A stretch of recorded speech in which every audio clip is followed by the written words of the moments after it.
We're rolling. Now, now Now we're rolling. I think we're rolling for sure now. If I can have 30 minutes of your time, Hmm. let us explain why this movie ending is the most craziest thing you've ever seen. I can't cuss for the first 30 something seconds. Oh, is that how it works? I think so. Welcome to Best Buddy Spookies. We're here to answer the most complicated questions. Does pineapple belong on pizza?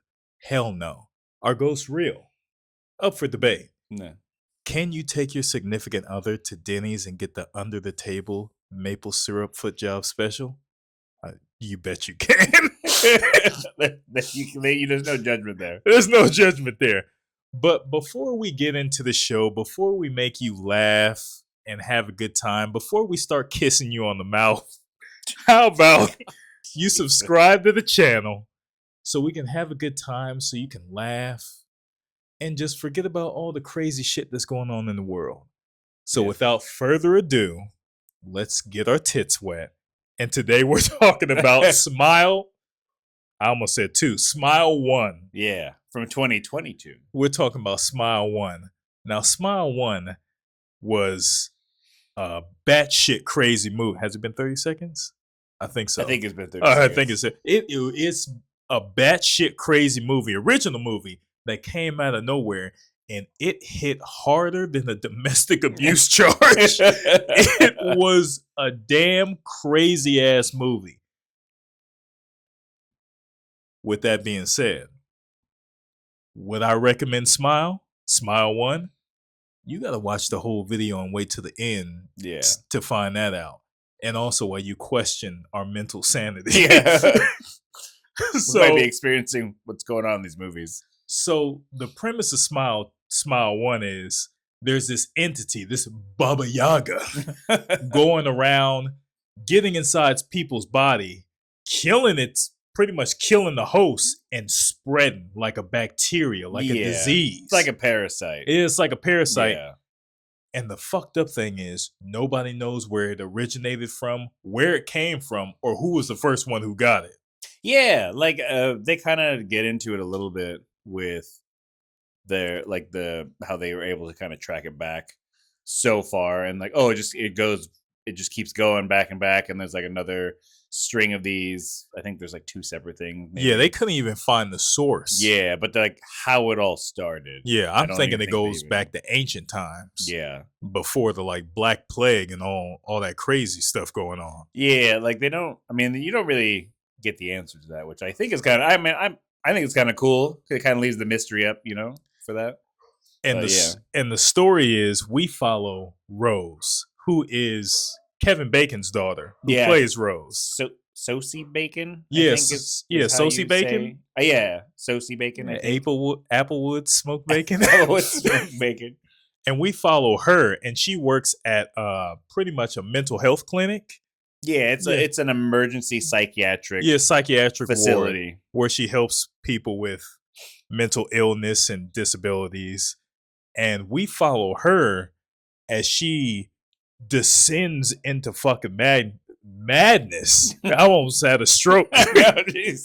So we get into the movie. She's taking care of her patients, doing everything, living her life. And we get to her first patient who comes in, starts telling her like, oh, this thing is following me. She starts explaining to Rose that there's this entity following me. Can you see it? And she starts freaking out while they're in the one-on-one session in the hospital. And she sees that beast, that goddamn fucking demon, that fucking whatever the fuck you want to call goddamn cheek clapper. Yeah, and like she has that whole like freak out thing going on. Laura is the patient's name, and she thinks like, oh shit, I'm gonna die because I'm telling all these people all this stuff and no one's listening to what I have to say. But that she has that like thing where it looks like she's almost choking at one point, and then that's the monster going inside the body. Yeah, like entering inside the body, like not in the fun way, not in the consensual way. Yeah, that was forced. Just straight raw, no Vaseline, into the mouth. like right In your mouth. in your mouth. Yeah. Like just guzzling. Yeah. That cool thing though, if I remember correctly, Laura, the actress that plays her, the whole there's like a whole like prequel spin-off short film that the director made about Laura. Like I think it's like something's wrong with Laura, or Mm. Laura hasn't slept or something like that. And it's cool that it kind of like ties into this one. Oh, I didn't even know that. Yeah. Well, twist my titties. I didn't know that. Yeah. You want me to start with the left or the right? Both. All right. Car battery. There we go. So Laura gets the monster possesses Laura. Mhm. And then Rose is on the phone just like, hey, I forgot the code she put in. She said the patient is out of control, irrational. We need people in here now. Rose turns around. Laura's there with the signature movie, just that weird grin smile on her face. She picks up one of the plants. The vase smashed and got broken. She picks up one of the pieces. And I'm thinking, first off, she's just going to carve her face up or just slit her throat real quick. And I'm just thinking to myself, all right, it'll be a quick death. This bitch, this scary, demonic, devious demon bitch grabs it, starts with the face, and then drags that shit down through the throat, still going. It's gruesome to see because she's really digging in there. Yeah. She's just leaking. She's going. She's leaking everywhere. Smile still on her face. Rose sees the whole thing, and this is how it transfers. Because my thing is, now it transfers because you have to see the kill. Yeah. So what if you like see it happening and then you turn around? I'm all like, will it still transfer? Or Yeah, like do you have to watch the whole thing? yeah, do I gotta like watch? What if you see a little bit of it and you decide to look away? Yeah, like what if I don't want my free trial and I just turn? Yeah. Like, do I still get it? Because that would be fucked up. Yeah. That would piss me like, off. Yo, I turned off. I turned away. Like I turned around. Yeah. That would piss me off. But she kills herself, falls to the ground. Now Rose has it. Mm-hmm. Unbeknownst to her. Unbeknownst to her. She doesn't even know. So she has it. And this is where we see Rose and her descent into fucking madness. She goes from just this normal housewife who has her head on straight, very well spoken, to just chaotic, frantic. And it's one thing I did like about it is just seeing her go from normal to that descent into madness and just seeing it all play out. It was very depressing. Yeah, like she did a great job, Sosie Bacon. I think I'm saying it right. Sosie. Yeah, Bacon. Sosie. Yeah. She did a great job, like really selling the going into madness and just like that whole descent, the hallucinations, like really selling it as the movie continued to progress, just like her mental state as it deteriorated and it started to show on her physically with not sleeping and just really like bags under her eyes. She did a great job with this role and really selling it and making it believable. Like because it starts with all the hallucinations. Now she's seeing the patient. Oh yeah, she was seeing them inside the house. Understandable. I mean, like she just saw some pretty traumatic shit. Of course, like I could 100% understand. Like now you're seeing it because you just saw it happen. And the doctor, the head guy who's there, her boss or whatever. Yeah. Kumar. He he's like, yeah, you've been working like 80-hour weeks for months. Just like you're overworking yourself. You need to go take time away. Baby girl, you need to go rest. Like kick your feet up. Nap. Kick your feet up.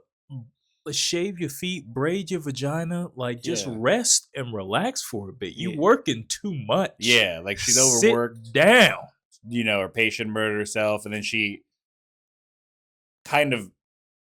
one of the hallucinations, she had another patient detained as a 5150 going crazy, and they run in there because like she saw him coming at her, And then she looks back, and they're charging in this room, and he's just laying on a bed. Oh yeah, he's just trying to nap. When she starts descending, Yeah. and her husband, played by A-Train from The Boys, I forgot his name.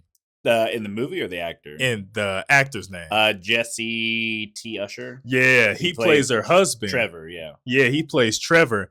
And he's, trying to be supportive. He's just like, oh, okay, honey, just take some rest, take some time off. And as the movie progresses, he's just like, hey, what's happening? And a lot of it comes from Rose's trauma because she saw her mom overdose. Yeah. And that stuck with her. Mm-hmm. And the monster, this cheek grabbing demonic Baba Yaga, this tyrant, mouth gaper, this mouth fucker it feeds on trauma. Yeah. So the fact that she's still dealing with the death of her mom and how she played out with that, it's just feeding off all the trauma. And one thing I don't like about this monster is that it sautés its victim, because it could take its victims anytime. If you notice in the movie, like, it plays around with them, like starts seasoning them up, kind of fucks them up on like a slow simmer. Yeah. I think it loves the trauma so much that it just feeds off of it, so it gets them nice and tender. Then once the person is crazy, lost their mind, then the monster is ready to do the mouth fucking. Yeah. Again. Mouth tunneling.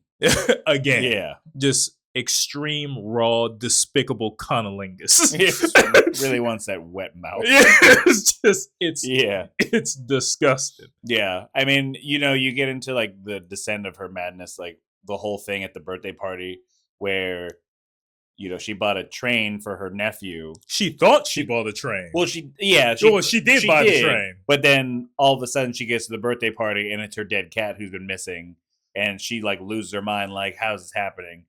And then she falls to the fucking table, which was she starts going crazy. Yeah. And the fact that this entity could materialize anywhere, so it could take form in any setting, just sitting there smiling at you. Yeah. And no one else can see it. Yeah. Yeah, no one else can see it. So they just think Rose is coked out of her mind. Yeah. And she's like, don't you see it? It's smiling at me. And then she fell through the table. And then her husband is all like, hey, we need to get you some help. Yeah. And he calls her psychologist. Yeah, her therapist. Yeah, her therapist. And he's just like, hey, I'm just trying to help. And she just goes off on him. So let me get into this real quick now that I've recently rewatched this and I have some opinions about this. Oh yeah, go ahead. Go ahead. Sosie Bacon, Rose, her character, she did a great job portraying the character descending into madness, losing her mind, like just this whole fractured reality that she's seeing, all these hallucinations, and that whole descent. Did a great job. Oh yeah. Valid. Rose as a character, after rewatching it, I don't care for her. You didn't like Rose? I don't care for her as much because I feel like so she goes through all of this shit, right? Like she goes through all these terrible hallucinations, all these situations where she's harmed. Like she falls through the table. She's all cut up and bleeding, and her husband takes her home. And now that it's escalated to this point, she's trying to explain to him what's going on. And he had asked her multiple times before that. Oh yeah, that is true. Like, hey, that's valid. What's going on? And she like wouldn't talk to him and like wouldn't try to turn to him and explain, like, hey, some shit's going down. Baba Yaga's chasing me. Motherfucker, you're a therapist. Your job is to talk to people and to get people to talk, to communicate, to open up and share things. She didn't. this is your fiance that you're gonna spend your life with, supposedly. It was And only after shit got real serious when she was just like, hey, Yeah. hear me out real quick. There's some shit going on. Yeah. Like, she could have, and in my opinion, should have been a little more upfront and be like, yeah, A my little bit patient. more transparent. Yeah, like, hey, my patient killed herself. Like he startled her and she dropped the glass. Technically, it's happened. She dropped the glass twice. Yeah, Twice. and the fucking alarm goes off. Cops are there. He's coming home like, what's going on?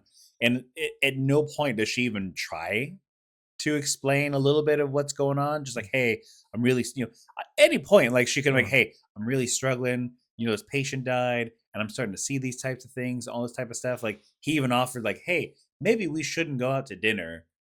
And she's like, oh, my sister got a babysitter. I'm like, cool. Well, then they can go to dinner. Yeah. They can go wherever the fuck they want. They have a babysitter.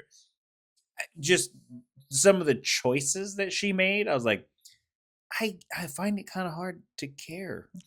Yeah. About where you're going because you had so s- many choices. And even when she gets into like Joel, right? Oh yeah, Joel, her ex-lover. Her ex-lover or whatever, Yeah. Joel. And I like Joel because he came in and he was checking on her. Mhm. He was just like, hey, are you doing all right? She turned him down too. She did turn him down, but she was like, she just refused to talk to anybody. Yeah. The people that were trying to help her, like, yeah, her fiance was like, hey, what's going on? And she would kind of start, but then she would just be like, oh no, I'm just ranting. She didn't talk to Joel neither. And Joel was a cop. Joel was just like, hey, you seem like you're going through some shit. Hey, can I help you? And later on in the movie, she goes to Joel with all this built up information, and he's just like, hey, whoa, hold on. Like, what's going on? But even before that, like, she goes to him and asks him to do all this stuff. Like, hey, I need you to look into this murder and this suicide and this case and this death and blah, blah, blah, and look into all these things. But I will answer none of your questions about why you're doing this. Yeah. And he's like, it's my fucking day off. Yeah. I'm at home. But since they were lovers, he had a soft spot, and he said, okay. She took advantage of that. I'll look into this. Yeah, she took advantage of it. And then we get to the part where Rose finds out that one of the people who was possessed survived. Yeah. And got rid of it. Yeah, because it was like there were 20 cases that follow this pattern of suicides, but there were only 19 suicides. And that's when she finds out, like, oh, somebody's still alive. Somebody beat it. And it was the guy in jail. Mm-hmm. And the only way to beat the curse is to kill somebody. Yeah. Yeah.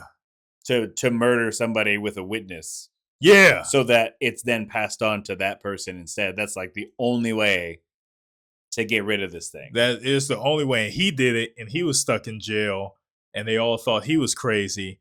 And then she's talking to him because he doesn't know why she's there.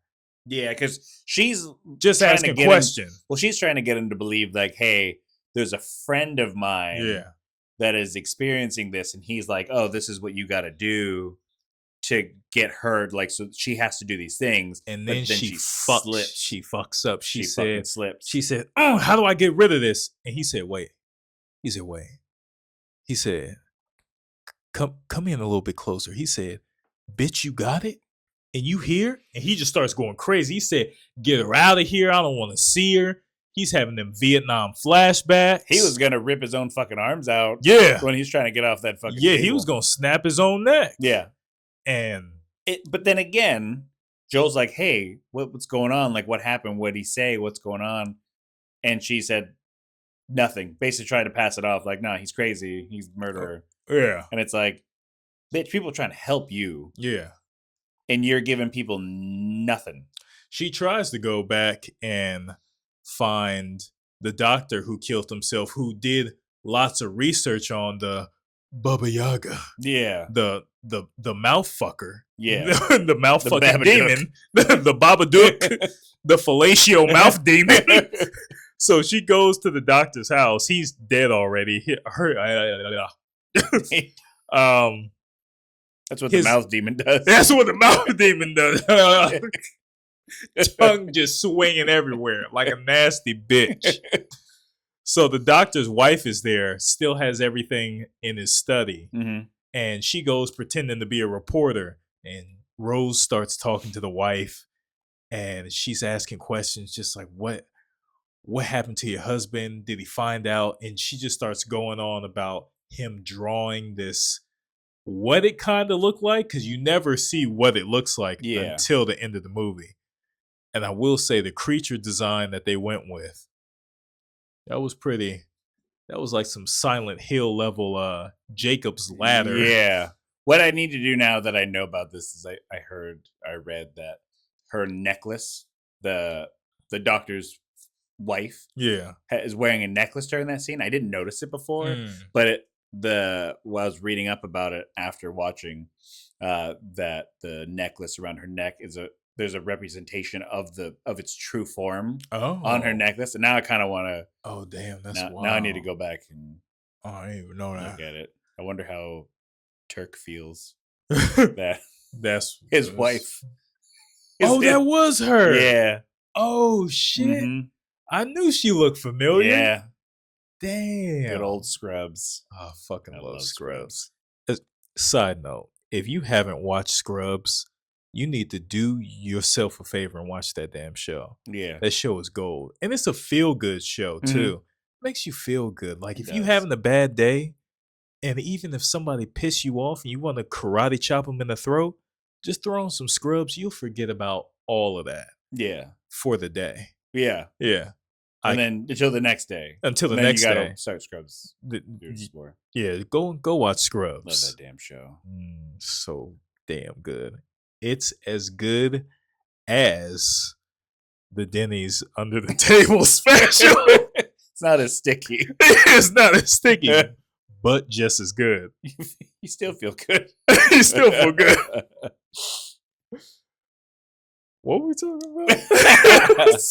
We were talking about how when she goes to the professor's house and she's like looking at all the drawings and trying to ask questions to his wife and like trying to think like she's a reporter, but then again she slips on that too, because then the wife freaks out like, are you some sort of fucking sick fanatic about this type of stuff? Like you're like, this is something that you like about this and stuff like that. She's trying to explain that she's experiencing similar things, and she's like, get the fuck out of my house. Get out of my house. I have this shit. Get out of my house. Yeah. She said, I don't want no demons in my house. I don't want no demon talk. My husband is dead. I don't want to hear about the Baba Yaga, the mouth fucking fellatio demon. Out my house, man. With all due respect, take you and your wet mouth and get out of my house. And then we get into the third act. Which is a roller coaster ride. Yeah, we kind of bounce back and forth in that middle act, but it's all there. And the third act is crazy because Rose calls Joel, and Joel yet again is just like, "Hey, what's going on? Where are you?" And she's driving to her old house. Yeah, because she figures, well, this thing needs a witness. Yeah, needs something, and she's like, this is basically the last day that I have. Well, I'm gonna go be alone. Yeah, because if I'm alone, then there's no one around for it to get passed on to. So she's like, I think I've outsmarted you. Yeah. So she goes to the house. That house, that is a fucking. That house was creepy because it was like in the middle of nowhere. It was just left there. Nothing next to it. Just wilderness run down. And that was the thing, too, because like earlier, her sister Holly was like, well, why don't we sell the fucking house? You know, and like sell the house, sell the land, you know, get money for it, all that kind of stuff. And Rose was like, no, that was our family house that we grew up in. But it's like, as you learn more about them and like the struggles that their mom had and Holly left, leaving Rose there, it's like, why would you want to keep that? Like, you had some shit experiences. And the house was raggedy as hell. Yeah. It looked like a rundown brothel. Well, like it looked like a rundown house on the outside, but then you go inside and it felt like a old abandoned cabin that you found in the woods with some paint on the walls. Yeah, it just out of place. And she goes in there and she goes to her mom's room. She sets up a lantern, get all that ready, and then she gathers up the courage to go to her mom's room. And then she opens the door and she sees her mom like on the bed. Yeah. And then she starts talking to her. Little does she know that that's the entity.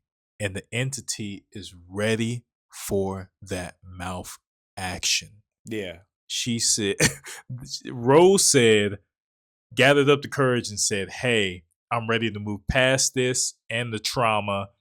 And she's thinking, okay, if I can beat my trauma, I can beat this fucking fellatio mouth demon. Yeah. Wrong idea. The monster says, oh, you think you just gonna get rid of me?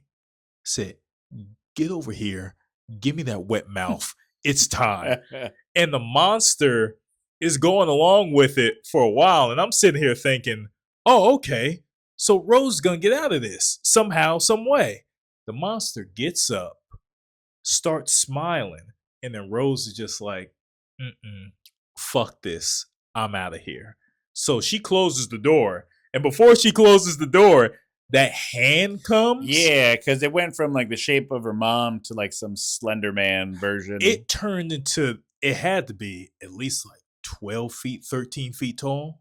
Yeah. It had to be. It was all elongated and like trying to fit its way down the fucking hallway. It looked like the shit that I was talking about that be grabbing the tents in the woods. That's what it looked like. That's what's out there. It looked just like the beast grabbing the tents in the woods. And that she opens the door and the creature is just elongated, looking nasty. It has this big ass face. This was just weird face. It's just an ugly ass face. Mm-hmm. It's hideous. Yeah. It was horrible to look at. I close my eyes and I still see that face whispering to me. And then Rose, they get into the living room and it pins Rose down. And then it's like, oh yeah, the monster, quote unquote, the monster didn't say this, but this is what I heard from the monster. Rose, you fucked up. I love trauma. Give me that wet mouth. I'm about to ziggity zoo all up in there. And Rose said, no. She said, this is my mind. I'm in control. You're not in control anymore. And the monster said, it leaned in real close and it said, all right, look here, bitch. We can either do this the easy way or the hard way. And then Rose said, nope, my dream. Snaps his wrist, then takes the lantern and catches the monster on fire. Yeah. That thing caught fire real fast. Oh, yeah. Like it was made of flammable material. And it was just on fire, flailing and screaming. Like real quick. I was like, damn. And that the first thing that came to mind is said, okay, it shouldn't have caught fire that fast. She's in the illusion. She's in the dream. This isn't real. And the monster is just flailing, falls on the ground, just starts screaming like, ah! Like, ah! And then Rose goes out the house. The house is on fire. And I'm thinking, okay, is that it? Did we beat it? Is this going to be a happy ending to a horror movie? The movie said to me, it literally said to me while I was watching, it said, hey, you silly bitch, movie ain't over. Ain't no happy ending. No. Watch this. So she goes to see Joel and tells him, oh, it's over, everything's done. And he's like, she's like, oh, can I just stay here? Can I sleep? Can you just stay here? And he's like, yeah, sure. He goes, I'll stay with you forever. And then she's like, what'd you say? And that smile hits his face and you're like, oh, shit. And then he tilts his head down and starts smiling. And I said, ain't this about a bitch? Yeah. She's in a goddamn illusion. Mm-hmm. And the one thing I didn't like about this scene, this is another one of the things I'm scared of in life. When he was just standing there and she was slowly moving towards the exit, and then right when she got to the counter, That motherfucker went from arms crossed and just start sprinting. I hate that shit. I hate that shit. I hate when any evil demonic thing is letting me move around and then out of nowhere just starts sprinting at me. I hate that shit. That shit makes my skin crawl. Because it's those situations where if I was in that situation and I'm moving and the entity ain't moving, and if he starts full sprinting at me, I'm gonna get anxiety. My legs, my knees are gonna buckle up, and I'm just gonna fall. I hate that shit. That shit makes me uneasy. But he was running at her hella fast. And then that's when she opens his door, like that front door, and then she realizes she just ran outside of the house, so she never left the house. But Joel then shows up. That fucked me up real bad. The Grudge all over again. Yeah, like when then Joel shows up and it's the real Joel this time. Yeah. He's just like, "Hey, Rose, what's going on?" And her mind's gone. She's lost it. She probably thinks it's still fake Joel. Yeah, she's just screaming. She's just screaming, losing her mind. No, does it? I mean, all right, fine. Like I'd be like, hey, maybe just like yell at him and be like, no, stay out here. Don't come inside. She just screams no and then runs inside the house. And then she goes back. And this is where the entity, the Baba Yaga, grabs her. And is like, hey. It reveals itself. It peels its fucking face off to show whatever the fuck it is. And like she's like rightfully so traumatized, but he's like, hey, I'm about to scream in that mouth box. Yeah, right? He's getting in there. He finally said, "Welp, Rose, it's about that time. Your mouth is real wet, and I love it." And he unhinges her mouth and crawls in that bitch. And they show it too. Oh yeah. They show it like as he's getting in there. In graphic detail. Yeah. And I'm just like, Jesus Christ, I haven't seen that much crazy mouth action since I was on the goddamn hub. That was crazy. And then it crawls into her mouth. Joel comes in and she's just there in the corner. Yeah. There in the corner. Finishing pouring a whole thing of gasoline on her. And Joel's just like, what the fuck's going on? Rose?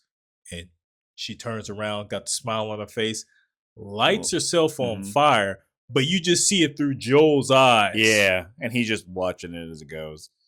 And that's where the movie goes. That's the end. And that's the end of the movie. Yeah. It was not a happy ending. No. One thing that I found like a cool thing that the director did, but I think it added to that creepy factor, is that all the smiles they're all natural. They're not enhanced with any visual effects or anything like that. It's just like he wanted the crazy smile, but he wanted dead eyes to go with the smile so that it's very off-putting. And each person had a unique one of those unique smiles that was just unsettling. Yeah. But I think what made it so unsettling was that it was natural. Yeah. It didn't look like some CGI, enhanced with visuals. It was just genuine. Go for your big smile, then but you gotta have them dead eyes. Yeah. Yeah. And that was the end of Smile 2. And it was Smile 1. I mean Smile 1, I'm sorry. Stroke's coming. I fucked up. Smile 1. And now we're at the end of the video where we can tell you, Smile 1, you may have heard this you may have watched this whole episode and said, boy, these thick boys are mentally unstable. But yeah, I gotta go watch Smile 1 right now. Oh yeah, it's a recommendation for sure. Go watch Smile 1. That was one of those movies that was like much better than I thought it was gonna be. I thought it was gonna be good for sure, but it was even better than I thought it was gonna be. Nice cinematography, change of pace, original movie.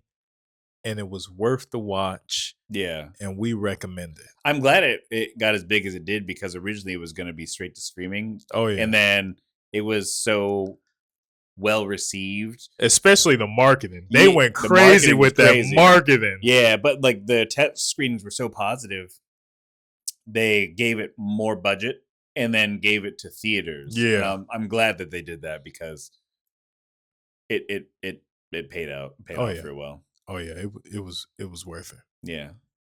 So now that we're at the end, what's a standout death for you in this one? Which one stands out? The standout death is, it's kind of hard to say your favorite. When Rose killed herself, because she just lit herself on fire. That was a little. That was rough. That was like hot damn. Hot. Yeah. She set herself on fire, and in the final scene, she wasn't even moving. She was just burning, standing still. The one that stands out to me was the security footage when they're looking back at the different murders. And that dude just walks over to a truck, grabs the big ass shears, and just shanks himself. But the amount of blood that ejected from his body was. What? Oh yeah. Where did you stab yourself, sir? Yeah, this goddamn fucking drained yourself. It's all because of the fellatio demon. That's all it was. The fellatio mouth demon. Yeah. I think when it comes to like the most stressful thing you experience would just be the entire fucking thing to just be in real life. If you were possessed by Deep Throater, just experiencing all the hallucinations that would be terrible. Oh yeah, no thank you. I'm snapping my own neck, throwing myself in the ocean. That's it. Cthulhu, take me. That's it. Or an alternative, you just gotta. I don't know. I don't know why. Damn, it is no real alternative, because you have to kill a person and you have to have a person there as a witness. And that's just a lot of work to do. Yeah. That's a lot of work. You probably won't get away with it because somebody has to catch it. Unless. I feel like it would be pretty easy if you were just, I don't know, those people that are driving cars through groups of people. Maybe. I don't think it needs to be a full assassination attempt. Yeah, I don't know. That'd just be a rough situation. I'm just thinking if I was cursed by the Baba Yaga, fucking deep throating demon, I gotta kill myself. I just gotta end it. I could put an end to the curse, and I don't got that goddamn raw dog fellatio demon trying to get in my mouth. No, thank you. Yeah, I'll pass. Hard pass. Hard pass, please. Yeah. And on that note, that's the end of our movie talk about Smile 1. Go see Smile 1. Go watch it. If you like this episode and you like just seeing two beautiful sluts have a good laugh, go watch more. Tell your friends about it. Tell your hot grandma about it. Tell everybody. Tell them all. Tell them all. Yeah. Tell them all. And let me tell you something. If you don't tell everybody about this show, I'm going to find the goddamn skinwalker to come into your house and rearrange all your furniture so it makes you look like you going crazy. Now, that's some devious shit. Just go in and start taking batteries out of your things. Moving small things around just to piss you off. All right. We're out of here. We're done. We're done. We're good. We're done with this episode. Yeah. Okay. We'll talk to you later. Smooches. Oh, yeah. Don't forget, if you like this episode, come back so we can scream in that box again. Yeah. Because we like screaming in boxes. We do. Consensually. Yeah. Consensually. Consensually. Yeah. All right. We're out of here. Right.